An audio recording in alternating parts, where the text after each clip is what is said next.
Pabor ang ilang commuter group sa planong paghihigpit sa mga may e-bike. Umaalma naman ang mga ginagamit ang e-bike nila bilang pampasaherong sasakyan.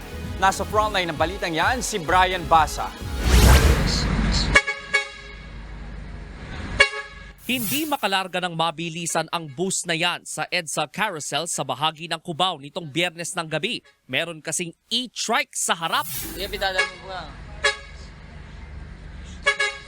Ilang beses nang bumusina ang bus para tumabi ang e-trike pero deadma ito at nanatili sa bus lane. Saka lumipat sa regular lane kahit bawal sila sa EDSA.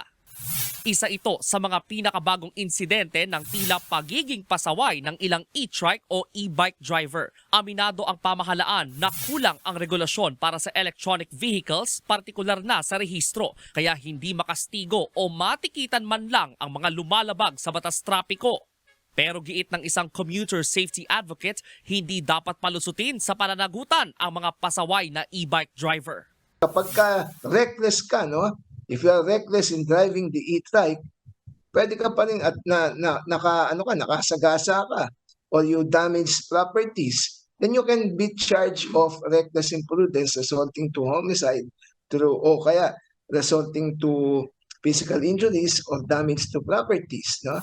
Madaling gamitin ang e-bike kaya maraming naiengganyong bumili nito. Kahit ako na first-timer at wala pang lisensya, kaya itong paganahin. Yun nga lang, may mga umaabuso nito at nakikipagsabayan pa sa malalawak na kalsada. Kaya pwede itong maging mitsa ng buhay. Kaya approve sa commuter group ang paghihigpit na gustong ipatupad ng MMDA at LTFRB sa mga e-bike. Sa kasalukuyan, mga e-bike na may 60 kilometers per hour lang pataas ang maximum speed ang obligadong magparehistro sa LTO. Pabor din ang grupo na dapat may driver's license ang mga may e-bike.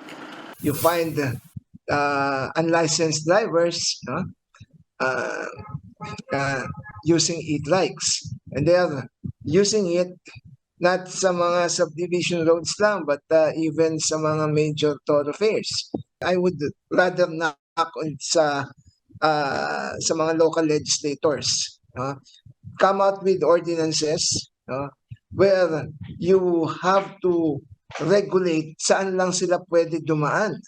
Ang 64 anyos na sinonito nag-aalala sa binabalak na paghihigpit ng pamahalaan sa gaya niyang may e-trike. Baka raw mawalan siya ng hanap buhay lalo't pinamamasada niya ang e-trike.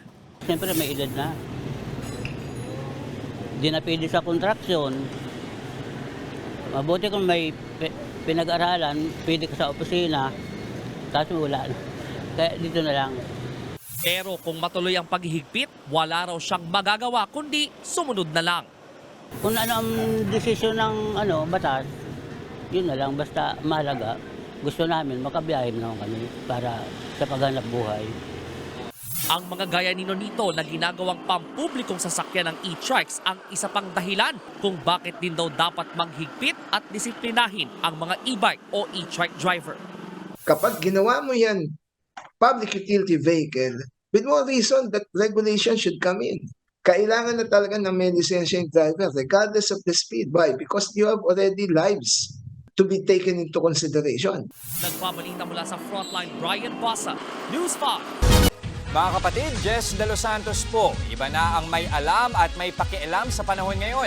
Para sa tuloy-tuloy na balitaan sa Frontline kahit weekend, mag-follow at